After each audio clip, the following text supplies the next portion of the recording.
Sir. నమస్తే. Sir అంటే personal ఇయర్ని ఎలా లెక్కించాలి? చాలా అద్భుతమైన ప్రశ్న అడిగామమ్మా. ఎలా తెలుసుకోవాలి? కొంతమందికి ఒక్కొక్క ఇయర్ బాగోదు, ఓకే, కొంతమందికి ఒక్కొక్క ఇయర్ బాగుంటుంది. ఇక్కడ ఏంటంటే సపోజ్ 15/5 ఇట్లా 15వ తారీఖు పుట్టాం, 7వ నెలలో పుట్టాం, ఏదో ఇయర్లో పుట్టి ఉంటాం. అలా 15 అంటే 1 + 5 6, టోటల్ 7 వచ్చింది అనుకో. 6, 7 మీ డేట్ ఆఫ్ బర్త్ నంబర్స్ 6, 7.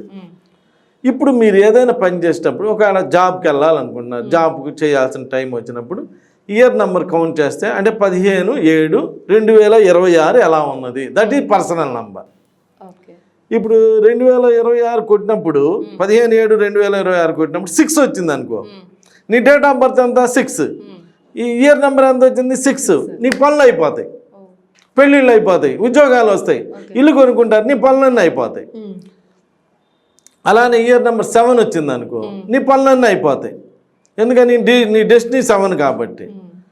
1 అప్పుడు కూడా పనులు అవుతాయి. ఇయర్ నెంబర్ 1 వచ్చింది అనుకో, మనం పుట్టినప్పుడు మన వయసు ఎంత? 1 కదా. మనం డిగ్రీ అలాంటి మన చేతికి 1 అప్పుడే వస్తాయి, పెళ్ళి 1 అప్పుడే అవుతుంది, ఉద్యోగం 1 అప్పుడు. అంటే 1 మనకి ఇయర్ నెంబర్ 1 ఎప్పుడైతే వస్తుందో, పర్సనల్ నెంబర్ 1 ఎప్పుడైతే వస్తుందో అప్పుడు మన పనులు అవుతూ ఉంటాయి, కొత్త కొత్త పనులు. ఎందుకంటే 1 తర్వాతే కదా మన కొత్త జీవితంలోకి అడుగు పెట్టేది. అలా పర్సనల్ నెంబర్ 1 వచ్చినా, లేదా డేట్ ఆఫ్ బర్త్ వచ్చినా, లేదా డెస్టినీ వచ్చినా, దట్ ఆ పర్సనల్ నెంబర్ మనకు చాలా మంచి నంబర్స్.